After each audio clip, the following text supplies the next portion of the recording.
If you're spending more than this much on rent, you're never going to be able to break the cycle and save for a down payment on a home.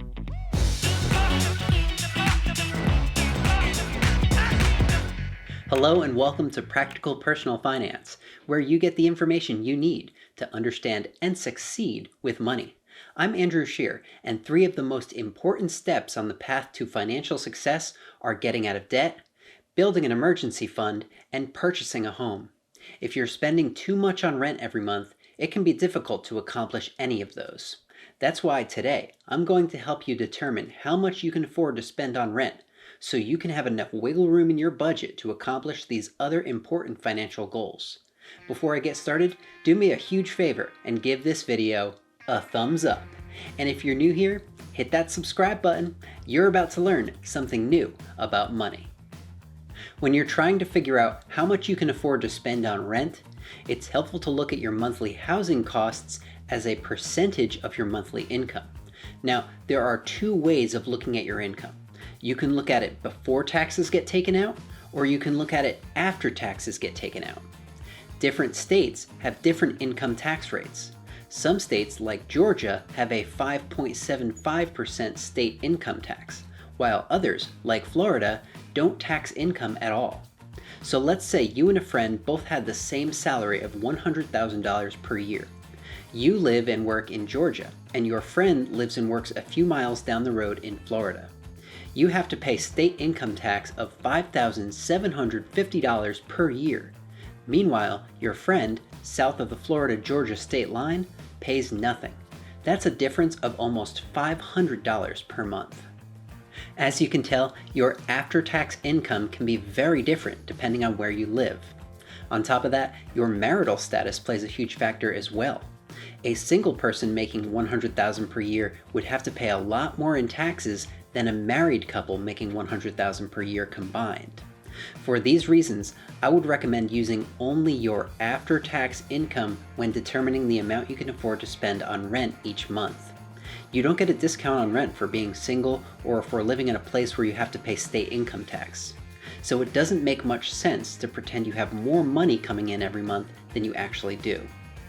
Now that that's settled, how do you go about determining your monthly income after taxes, otherwise known as your take-home pay? The easiest way is to use an online paycheck calculator. If you're following along, head on over to smartasset.com. I'll leave a link down below. Start by selecting your marital status in the top left corner. Next, enter your city and state in the location box. Enter the number of dependents you'll claim in the dependents box. And set the pay frequency to monthly, since we want to know how much, on average, you'll take home every month. To be conservative, leave the allowances set at 1 for federal, state, and local. Now it's time to enter your salary. If you're paid hourly, this will take just a little bit of math.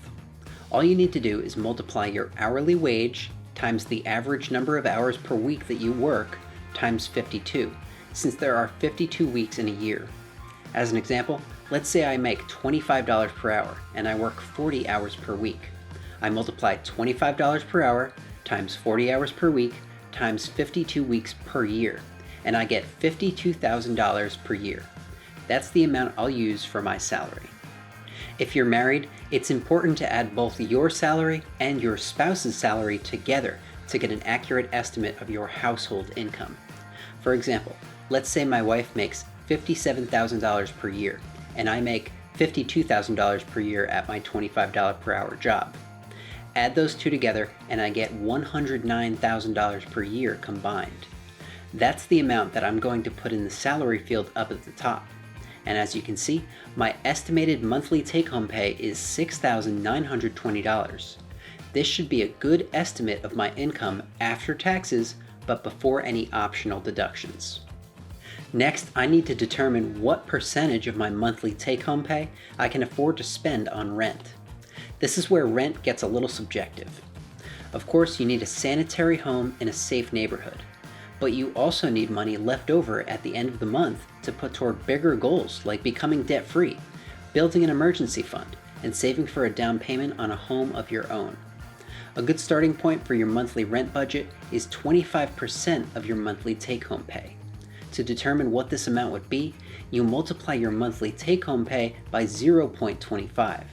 Using my example from earlier, when my monthly take-home pay was $6,920, my target for rent would be about $1,730.